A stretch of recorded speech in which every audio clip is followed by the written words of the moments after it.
Good morning and welcome to South Church, Portsmouth, New Hampshire, to our virtual services. We're so happy that you could join us this morning, whether you have been here for the first time or your 100th time. It's always nice to know that we're connected. We think of you, we miss you. We hope that you and your family are well. I'm the Reverend Susan Suchocki Brown. I am the interim minister here. And this morning I am joined by Worship Associate Bob Vaccaro. The Worship Associates help to make the worship be as vital and effective as it is. Bob, will you say good morning and tell us about the rest of the worship service?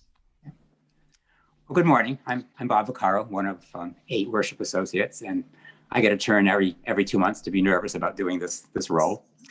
I want to say that during the last 2 years, probably half of our services have been guest speakers, and the people who have helped make that happen are now it's Myra Aronson, but before that it was Laurie Bilby, and before that Rebecca Hennessy. I just want to give a shout out to them and thank them for doing that. And they found another great guest speaker for today, Mitch Pivor. Next, I want to introduce you to our Director of Music Ministry, Joanne Connolly, and she'll talk about the music for this service. Thank you, Bob. Yes, I'm very excited about this morning to have Mitch speaking. I've gotten to know Mitch and Carol over the last 10 years as they sing in the choir, and it's always a pleasure to see them each week.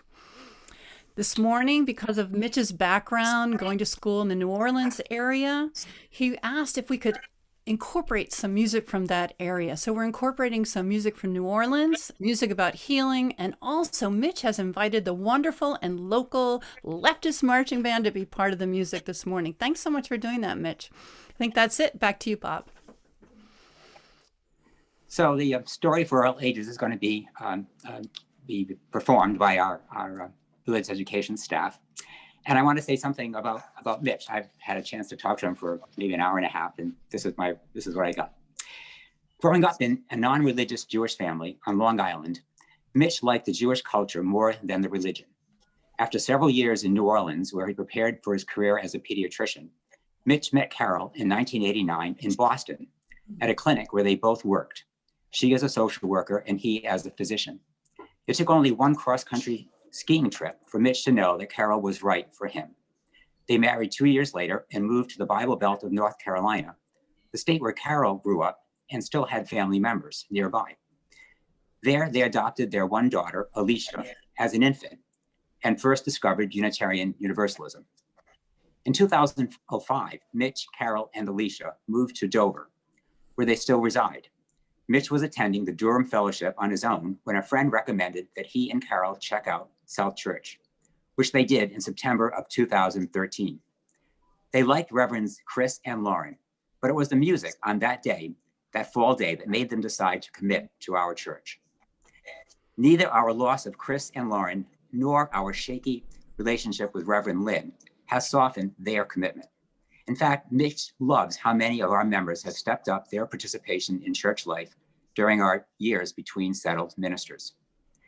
As much as Mitch loves music, motorcycling, and skiing, he looks forward to retiring from medicine and having as much time as Carol for South Church committee work. How blessed are we? So Mitch, you want to say a few words about your service, your sermon? Yes, yes, I have the pleasure of speaking to you on the theme of the month of healing. I'll be speaking about the practice, the art, and spirituality of healing and finding a road of hope. I'll also be doing a little singing, some on pitch, some off pitch, but that's just like life. Bob? Thank you. So one last thing is after the service, be sure to join the Zoom coffee hour, and that link is in the same email you got when you clicked on the YouTube. Thank you. And again, welcome. And I'm glad we can sing on key and off key because I'm the on key lady. Welcome. So glad that you could join us this morning. Thank you.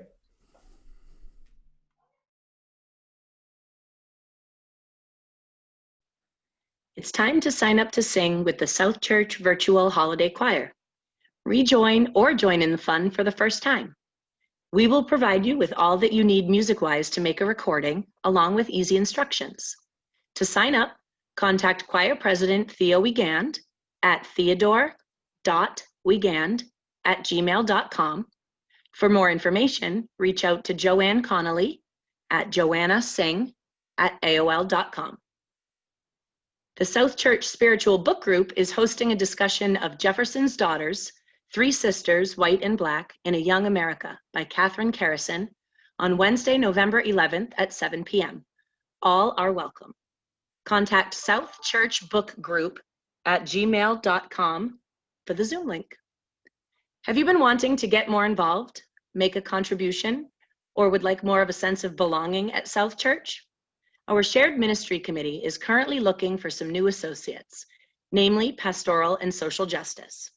We are also looking for members of the Shared Ministry Committee. Information about the ministry program can be found on the South Church website. For more information, reach out to Laura Montville at lauramontville@gmail.com. Are you looking to connect with your fellow South Church folks at social hours? Looking for kindred spirits and lively conversation? Kick off the weekend with a Friday evening social hour from 5 to 6 p.m. or wind down with Sunday social hour immediately after worship at 11 a.m. on Sundays. Join us for bookends of the South Church weekend. Information for both social hours can be found on the South Church website homepage, as well as in your Sunday morning email. And finally, join us on Tuesday or Wednesday, November 3rd or 4th from 7 to 8:30 p.m. for a structured community gathering space. Led by Reverend Susan and Kirsten, with other facilitators in breakout groups, we'll offer reflections followed by groups meant to ground us in forward vision.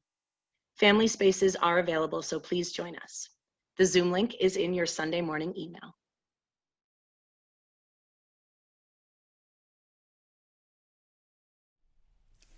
Fear not the pain, Let its weight fall back into the earth, for heavy are the mountains, heavy are the seas.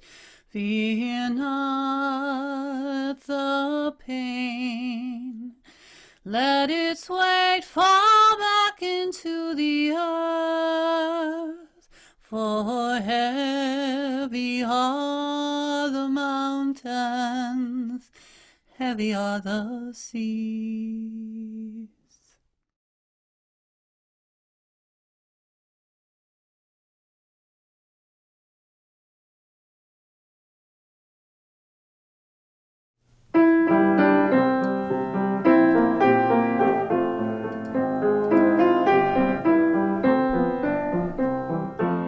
Oh, when the saints go marching in, oh, when the saints go marching in, how I want to be in that number, when the saints go marching in.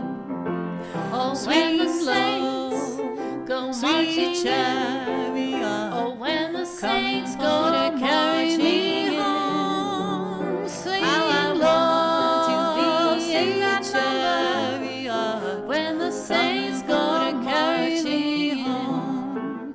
Oh, when the saints go marching in, oh, when the saints go marching in, sing low to be in that number, when the saints go marching in. Oh, when the saints go marching in, oh, when the saints go marching in, sing low to be in that number, when the saints go marching in.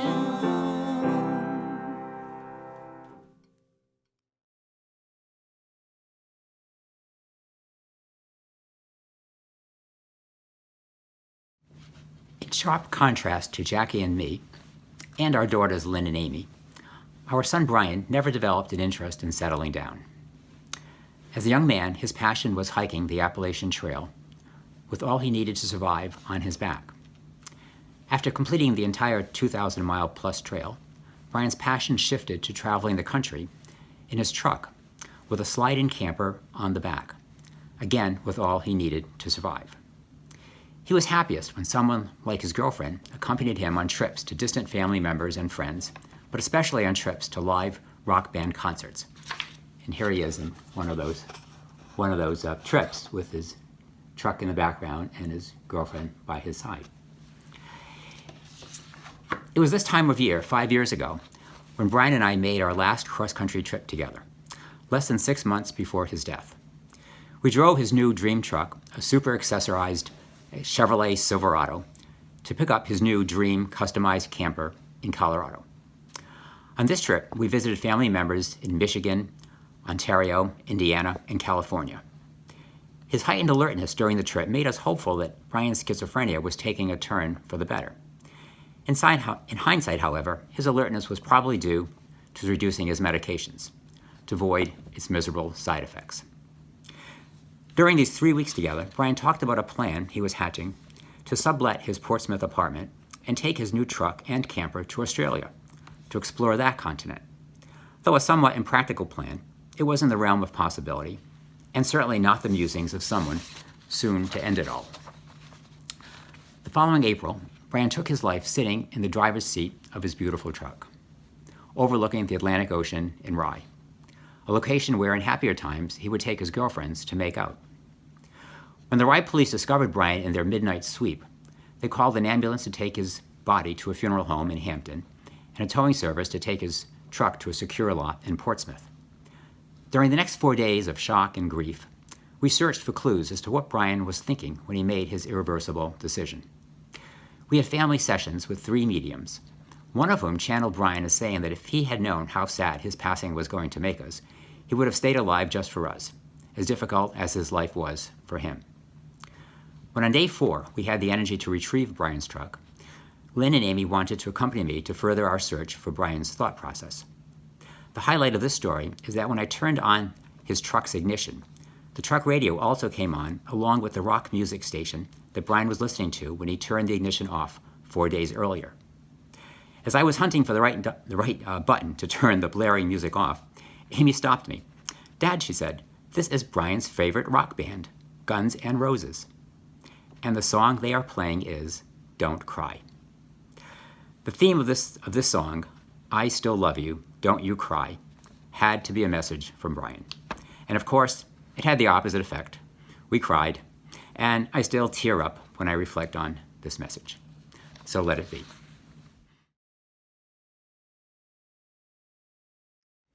As our chalice is being lit in our sanctuary, consider lighting a candle in your home, or at least in your heart. I invite you now to close your eyes and choose an ancestor or loved one who has passed, but may have a message for you in these anxious and difficult times. Imagine you are lighting a path to their spirit. Consider suspending any disbeliefs that their spirit is not available to you. Instead, allow yourself to be warmed, guided, and loved by them. So let it be. Please join me in reciting our mission statement. The words are displayed on your screen. At South Church, we nurture spiritual growth through worship, learning, and community. We celebrate the worth and dignity of all people, and we inspire one another to act on our faith in the larger community.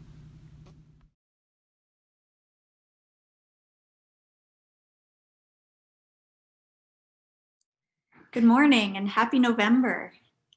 Today is the first day of a new month, and that means we have a new theme at church.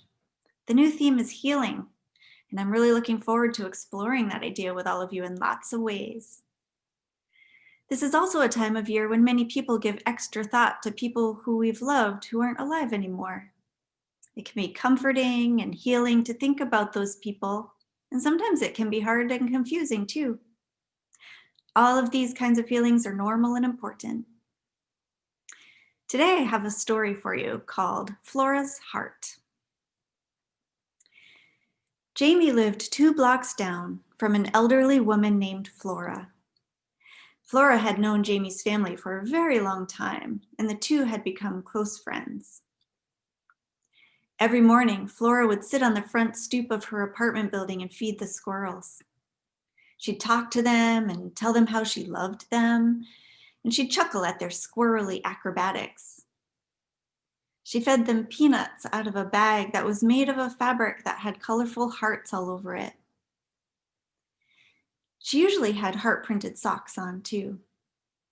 And you could tell which apartment was Flora's because there were paper hearts taped to her windows.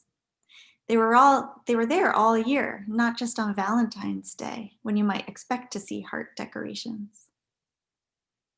And Valentine's Day was Flora's favorite. She always said, "What could be better than a holiday that is meant for telling people that you love them?" She would make paper heart valentines to give people as they passed her stoop. And the valentines always said, "You are so loved." They were the same every year with Flora's flowing handwriting, but in the last couple of years, the writing was getting shakier. Flora was very old. Nobody knew just how old, and when Jamie would ask, she would only say, "Old enough to know how special you are." Well, Flora was a very good listener, and anytime Jamie felt sad or mad or confused or anything else, Flora would listen and nod and set out a plate of her beloved heart-shaped chocolate cookies. Jamie kind of thought of those cookies as medicine because they always felt much better after those cookie talks. Flora listened after Jamie got in an argument with a classmate. She put out a plate of cookies on the day that Jamie told her about how hard it was to get used to 5th grade.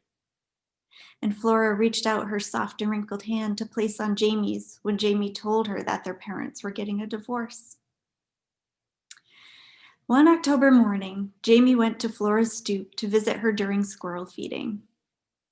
Flora wasn't there, so Jamie sat to wait, knowing that she would come out any minute. Instead, Mr. Abbott, who also lived in this building, came out and said, "Hi, Jamie. I bet you came to see Miss Flora. I have some bad news.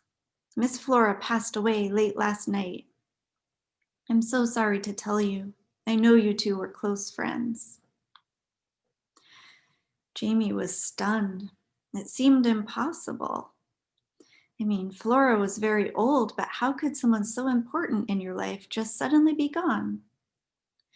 Jamie ran straight home, flopped on the bed, and cried and cried. Over the next few days, Jamie felt a lot of different kinds of things. They felt angry to lose their friend without even being able to say goodbye. It wasn't fair. They felt a sadness that reached into the deepest part of their body. They even felt scared that they would lose other loved ones so suddenly. And they felt really lonely. Flora was the person that would usually listen when things like this happened, but now she was gone. At the memorial service, Jamie stared at the heart-shaped flower arrangement that stood at the front of the church. Jamie didn't hear most of what was being said. They felt too sad to focus. But when Flora's nephew stood to talk, Jamie remembered the time last summer when he had visited, and Jamie, Flora, and the nephew had sat on the stoop feeding the squirrels while the nephew told funny stories. Now the nephew spoke seriously. He said, "Aunt Flora had lots and lots of nieces and nephews, and all of us loved her. She had this special way of making you feel like you were the most important person. When she was with you, she was really with you." Well, Jamie cried hearing this. It was so true. What a special gift to have someone give you their full attention and love. And now she was gone. After the funeral, Jamie took the old valentines Flora had given them, because Jamie saved them all. And Jamie walked to Flora's apartment to sit on the stoop, trying one last time to feel near to her. Within moments, the squirrels came over, tumbling and chasing and looking to see if there would be peanuts today. Jamie noticed one of the squirrels had something in its mouth. And Jamie watched as the squirrel came near and dropped it on the bottom step near where Jamie was sitting. So Jamie bent down and picked it up and recognized it as a black walnut from the tree across the street. Jamie and the other neighborhood kids had tried to open these walnuts lots of times, but the shells were so hard they could never get them open. This one that the squirrel had left was just one half of a nut, perfectly open down the center. The outside of the shell was very rough, but Jamie's fingers could feel that the other side was smooth. So Jamie turned the shell over to see that the inside was shaped like a heart.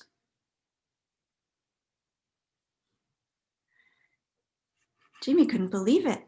Hearts were Flora's favorite. Jamie looked at the squirrel who had left the nut, and the squirrel sat looking at Jamie. Jamie felt very close to Flora in this moment and started telling the squirrels all the things that they were feeling. It sort of seemed silly, but Jamie didn't care. It felt like Flora was listening, just like she always had. After a while, Jamie felt better. They went home and taped Flora's valentines to the window in their own bedroom. And Jamie placed the walnut with the heart shape inside right on the windowsill. Once or twice a week after that, Jamie would take a handful of peanuts from the cupboard, walk over to Flora's stoop, and feed the squirrels while telling them all the things they needed to talk about. Jamie liked to think that somehow Flora was listening, and the stoop felt almost as much like medicine as Flora's cookies had. When we love people, we receive gifts from them that stay with us even when we can't be with those people anymore. Not just things, but wisdom and inspiration, and maybe even listening in a way. I love you, and I miss you, and I hope to see you at one of our special gatherings this month We have a lot planned. All the information is on the RE website. See you soon.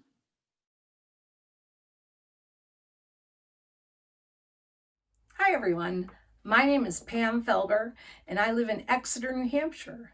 And right now I'm talking to you from my virtual classroom. I am a music teacher and I wear such fancy hats so that the children will look at me.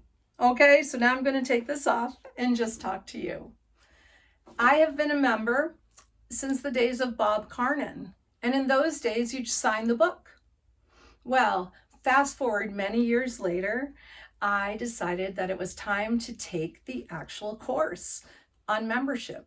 And so when I did that, I learned so many things that I didn't actually know about how South Church runs. South Church for me is about people. It's about the connection. It's about people who are kind and open and accept everyone for who they are. Is it perfect? Of course not. Nothing is perfect. But is it a welcoming community? Absolutely. South Church for me is about the music, whether it be people in the church performing, people outside of the church coming in and performing, or the wonderful, fabulous folk group. I love the music. And it's always around. The music is always wonderful. So that's a second reason. And a third reason for me is connection. I didn't realize that it's as simple as picking up a phone and saying, I need to talk to you, Susan, or whoever you need to talk to, because I'm struggling. I'm struggling with this COVID stuff. I don't enjoy not being social. I love being social. And South Church provides many ways for members to be social, members and non-members, anyone to be social. And that's what I crave during this pandemic, is to be able to be social. So after I took the membership class, I decided it was time to step up and do my part and make an annual contribution. Not just, okay, this week I'll put $5, next week I'll put that, blah, blah, blah. So I decided that I would make a contribution monthly. And so I did it. And I feel like finally, maybe I grew up a little bit. So South Church is a wonderful place and I want it to be here forever. So I will continue to contribute to South Church in whatever way I can. Thank you for listening. Bye. It's now time for our morning offering, the opportunity for each of us to do our part financially in supporting all the good work and programs of our church.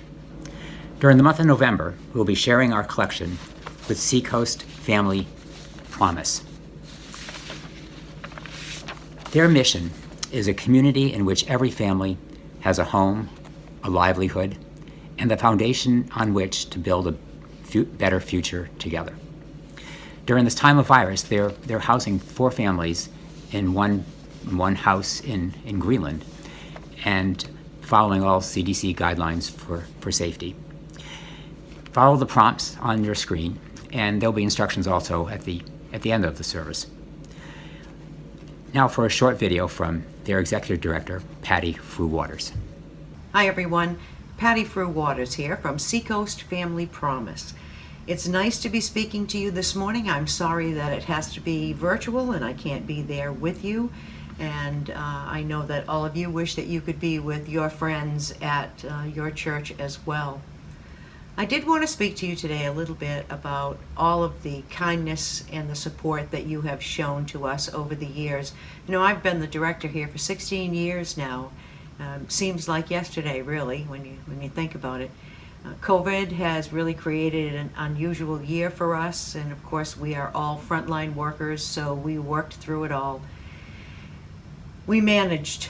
No COVID, none of our families have been ill, everybody's been tested, we sanitize all the time, we're doing all the great things that you are all doing at home. I wanted to say thank you I wanted to say thank you for your kindness, your support, your thoughts, your prayers, and all of the good wishes that I know you have sent to our families. Seacoast Family Promise is still here. We're alive and well, but the reality of it is we don't do it without each and every one of you, because without our volunteers, we would have no program. I'm looking forward to things getting back to normal at some point and the ability to come and see you all. But until then, again, thank you, and know that we keep you in our hearts every single day. Thanks.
As we get ready to enter this time of prayer, I'm going to take a moment and welcome the birth of the fourth child into the Cameron family.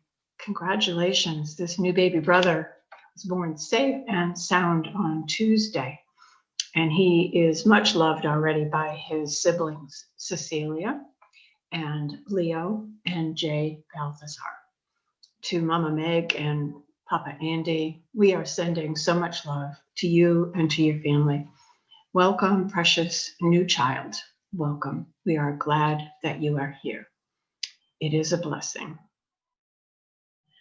So let's gather in our breath, our thoughts, and let go of our anxieties and our hectic week and the concerns that are facing us this day. Gather in the love of family and friends and the beauty of nature all around us, and let go. Let go anxieties, concerns, frets, troubles. Let them go. Just for a moment, let them go. And after the time of prayer and reflection and breathing in and breathing out, you choose to pick up those cares and frets and concerns, then you can do so. But for now, just for now, be gentle with yourself, be centered with yourself, be grateful for everything that is around you, and all the noises and the smells and the people and the wonderfulness of this community. Breathe in love and breathe out care. Breathe in love, breathe out fear. Breathe in and out.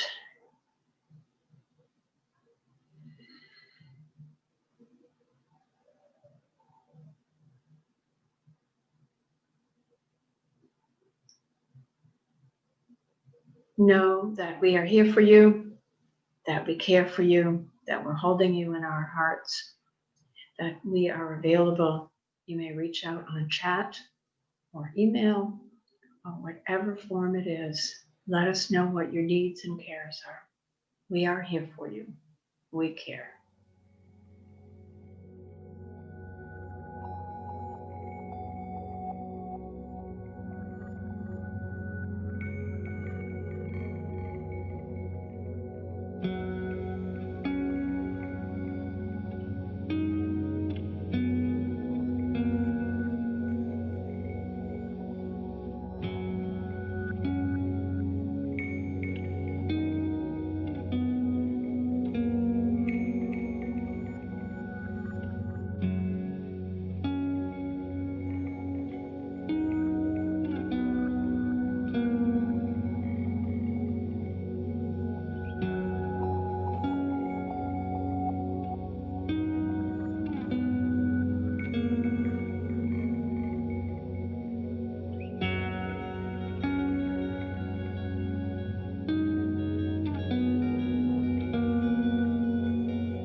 Good morning.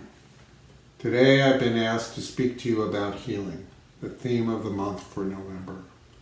So today I will speak some words to you about my own journey, a journey of understanding of healing as a physician, a pediatrician, a husband, a father, a son, and a friend. I will speak about my journey in the practice of healing, the art of healing, and finally, the spirituality of healing. A journey of finding both hope and moments of joy, even in the most difficult of times. Today is also Dia de Muertos, November 1st, a tradition from Mexican culture of remembrance, to remember people who have passed who have meant much to us, remembering their spirits as a day of celebration, as a day that their spirits are with us. Many cultures have these traditions, including us in our own congregation.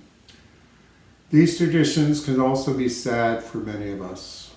As we miss family and friends, it also can bring up hardships, trauma, and grief that we are still trying to heal. My own journey in healing started in New Orleans over 40 years ago. This is where I went to college and medical school. It was here I was exposed to a special culture. All I knew of New Orleans culture before I arrived for school was the song, House of the Rising Sun. A tune sung for over the last 100 years, words being changed through the generations, lyrics that express Beware of this place, New Orleans, and stay away, for one can get lost and ruined. One version starts like this. There is a house in New Orleans, a house on the rising sun. It's been the ruin of many poor boy. I know, for I am one.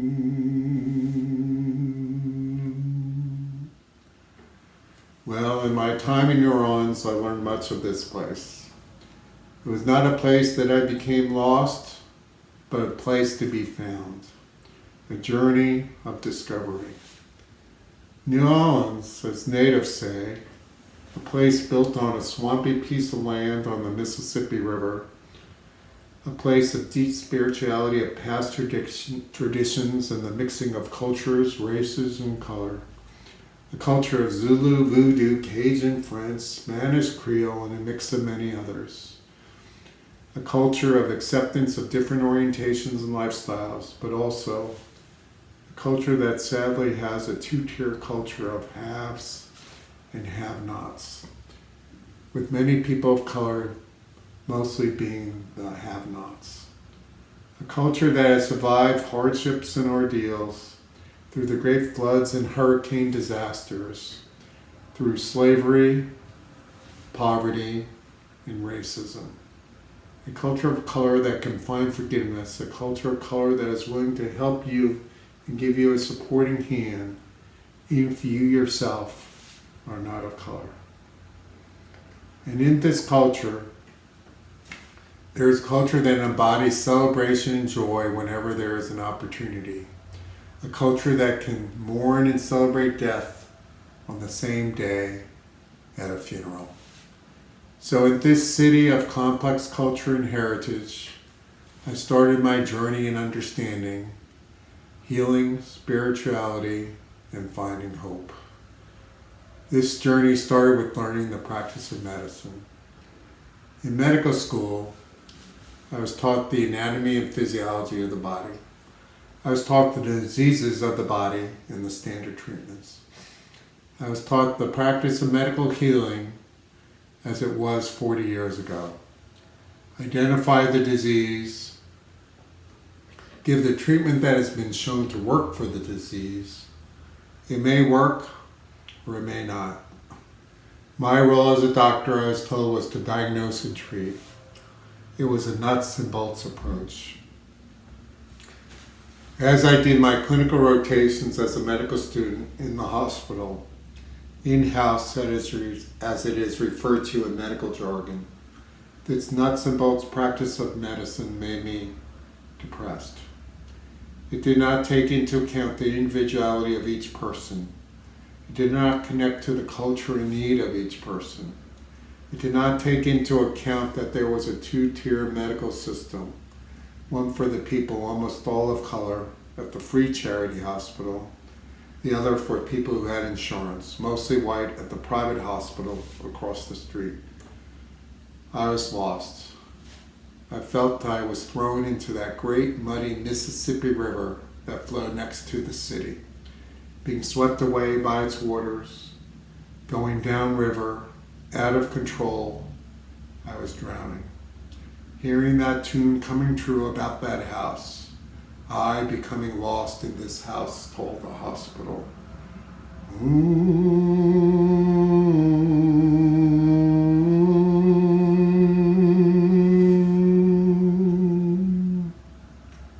And then I found a raft that gave me hope, a raft that allowed me to journey in a new direction, a raft that has carried me over the next 40 years. The raft was being introduced to the field of pediatrics. It was my pediatric rotation that I was introduced to a new approach to healing. Not the nuts and bolts and rigidity of the practice of healing, but to the concept of the art of healing. the art of matching treatments and treatment approach to each child and family, the art of taking account of family culture, the art of understanding the needs of each child and family. The art of learning healing practice is a slow journey, for it only comes with experience and insight from experiences. It's a journey of learning that treatment that is considered effective may only work 60% of the time. How about the other 40%? In the art of medicine, healing the other 40% needs different approaches and treatment. So I've spoken about the practice of healing, the nuts and bolts approach taught to me 40 years ago, the art of healing, taking into account the individualities of each patient, family, and culture. Now I will talk about my journey in understanding the spirituality of healing. For this is the thing we understand least, but may be the most important. Spirituality is complex. How does spirituality help healing is also complex. It's my experience finding one's own spirituality allows for hope. And it is hope that I truly believe helps us heal and carry on. For us, in this congregation, spirituality means many different things to many different people. The difference is a major part of us being Unitarian Universalists. The belief that spirituality can be different for each of us is very personal. Understanding what it is can be very confusing. Seeking our own spirituality can be challenging. For some of us, this is a belief in a deity. Others is a belief in the human spirit. For many of us, it comes in many different forms. For me, finding spirituality and hope has been a journey. Let me speak of this journey. In life, we face hardships of illness, trauma, loss, grief, and uncertainty of the future. This can be our own or for people who are close to us. How does one deal with these hardships? How does one heal? How does one live life with these hardships? How does one find hope for the future? Experience in my beginning years in training affected me deeply. I was a young intern in pediatric training soon after finishing medical school. I was working in the emergency room. It was 3 a.m., a time in the ER that is usually very quiet. A young baby of a few months was brought in. He stopped breathing in his sleep and sadly died. Death from SIDS, sudden infant death syndrome. I was told to go speak to the parents. They were a young couple, about the same age as me, in their 20s. A couple in disbelief and shock. They started the evening with this beautiful, healthy child, now dealing with this sudden loss and grief that will affect them forever. Some of you also have personally suffered this terrible loss or know of others. What does one say? I went in and just sat. I said I was sorry. I spoke briefly about SIDS and the little that was known about its cause, feeling totally inadequate to help these grieving parents. For years, I rethought this scenario. What should have I said to these hurting parents? How to help them with their grief? How to live with their grief? A should have, could have, would have scenario. And through the years, I've come to better understand that the spirit to help us in illness, loss, and grief is a process of self-journey, trying to find sense when there is no sense or explanation, trying to find ways to live with these hardships, which never fully go away. In the river of life, The waters can be unpredictable. The current taking us to places we do not want to go. It is complicated. Life is unpredictable.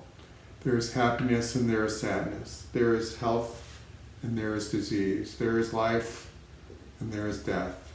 There is community and there is isolation. How does one deal with all this and carry on? It is my true belief the answer lies in finding hope. The hope that tomorrow's can somehow be better than today's, whether for us personally or for the people around us. It is well known in the medical field that people who can find hope in this face of adversity do better. But how does one find and keep hope? How does one get in the mindset of hope? How does one find joyful moments despite hardships? It can be very challenging, especially if you are in the depths of depression and have lost hope. In my journey, I have found that finding my own spirituality lets me find hope. My own spirituality comes to me not in a deity, not in organized religion or teachings, not in Buddhist religion, not in seeking the truth of life. My spirituality comes from my religion of practicing the deep spiritual activities of music, motorcycling, and skiing. For it is as I am doing these activities, I find my mind can relax. I find I am in a rhythmic unison. I find I'm in sync with my mind, body, and spirit. Some call it mindfulness. I call it being in the zone. I find as I'm doing these activities, I can let go. I can let go of my worries and stress. I can let go of past grief and loss. I can let go of things I cannot control. I can be in touch with my own spirituality, a spirit of hope, a spirit of gratefulness, a spirit of finding moments of joy, a spirit of love and kindness. Experience this feeling of spirituality, even if it's just while doing my practice of music, motorcycling, and skiing, helps me go forward in a positive, hopeful way. I also try to follow the advice of my own late grandmother. For grandparents sometimes have the best and simplest advice through their years of living. My grandmother, who lost her whole family during the Holocaust in World War II, would simply say, "Count your life by smiles, not by tears. Count your life by smiles, not by tears." For each of us, finding spirituality and what it means is a personal journey. How we find it is a different path for many of us. But finding it, I truly believe, helps us to heal and gives us hope. So today, as we face our own current challenges of physical or mental illness in ourselves or people close to us, grief, trauma and loss, the pandemic of COVID-19, the uncertainty of the future, the constant worries of life, the isolation that life brings us. I hope you can find your own spirituality path in whatever way works for you to help you find hope. Finding gratefulness for what is good despite what's wrong. Finding joyful moments despite sadness, illness, grief, and worry.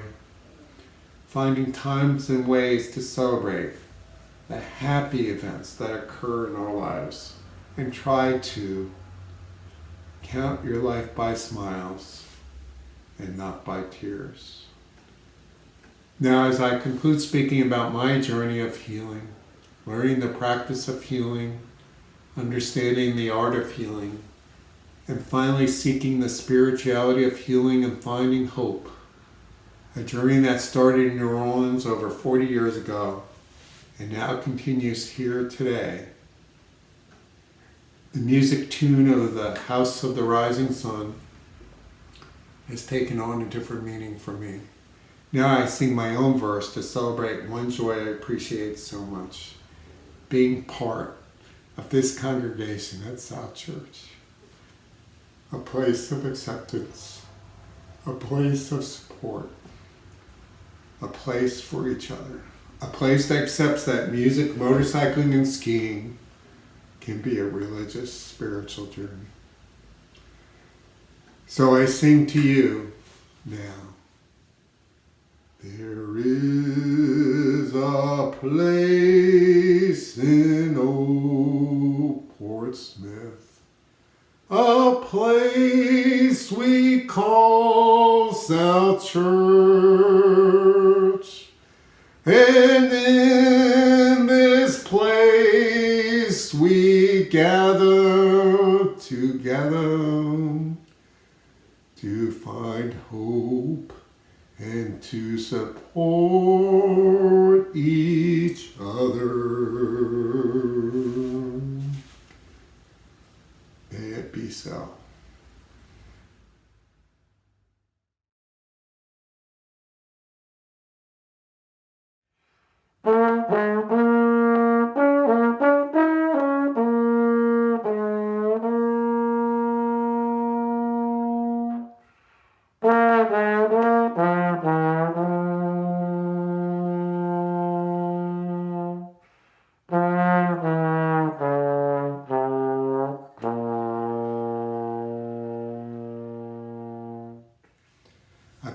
Music hat and brought out my trombone to introduce to you the Leftist Marching Band of Portsmouth, presenting you a New Orleans Jazz Funeral Medley, a tradition in New Orleans to both mourn and celebrate those who have passed, a tradition to help the healing process. Initially playing the slower spiritual, Just a Closer Walk with Thee, and then switching to the uplifting second line parade tune, Joe Avery, to celebrate these spirits. May these spirits give us hope and joy as they help us heal as we keep living.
this little light of mine. I'm gonna let it shine. This little light of mine. I'm gonna let it shine. This little light of mine. I'm gonna let it shine. Let it shine. Let it shine. Let it shine. Everywhere I go, I'm gonna let it shine. Everywhere I go, I'm gonna let it shine. Everywhere I go, I'm gonna let it shine. Let it shine. Let it shine. Let it shine. Building up a world, I'm gonna let it shine. Building up a world, I'm gonna let it shine. Building up a world, I'm gonna let it shine. Let it shine. Let it shine. Let it shine.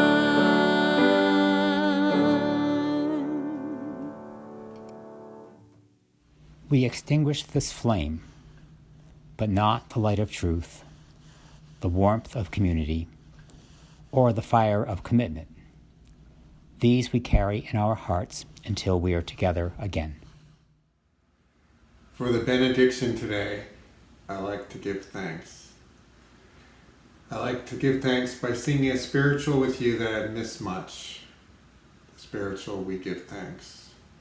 Oh, we give thanks for this precious day, for all gathered here and those far away, for the time we share with love and care. Oh, we give thanks for this precious day.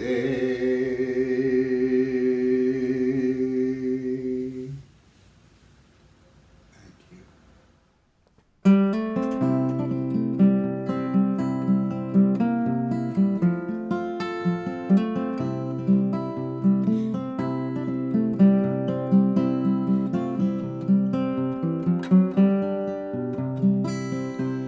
Some bright morning when this life is over, I'll fly away to a home on God's celestial shore. I'll fly away. I'll fly away, oh Lordy, I'll fly away. When I die, hallelujah, by and by, I'll fly away. When the shadows of this life have grown, I'll fly away. Like a bird that prison bars have flown, I'll fly away. I'll fly away, oh Lordy, I'll fly away in the morning when I die. Hallelujah, by and by, I'll fly away.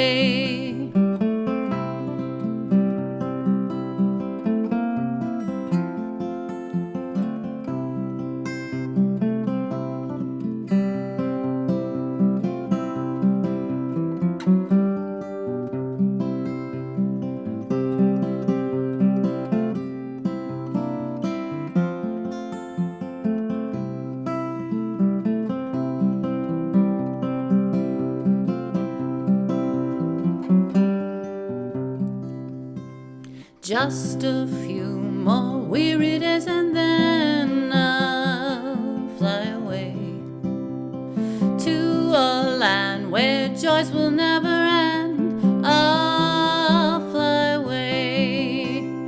I'll fly away, oh Lordy, I'll fly away.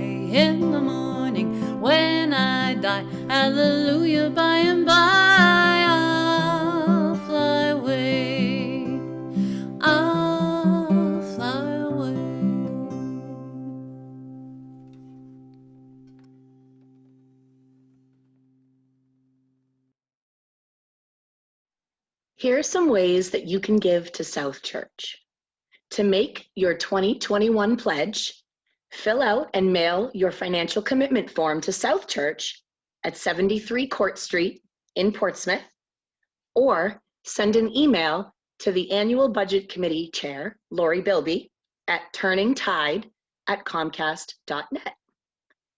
To pay your pledge or to make donations, go to the South Church website, southchurch-uu.org, click on the donate button on the top, and follow the prompts. You can also mail us a check to South Church at 73 Court Street in Portsmouth, noting the type of gift that you are making. If you have any questions, please don't hesitate to reach out at 603-436-4762 or by emailing info@southchurch-uu.org.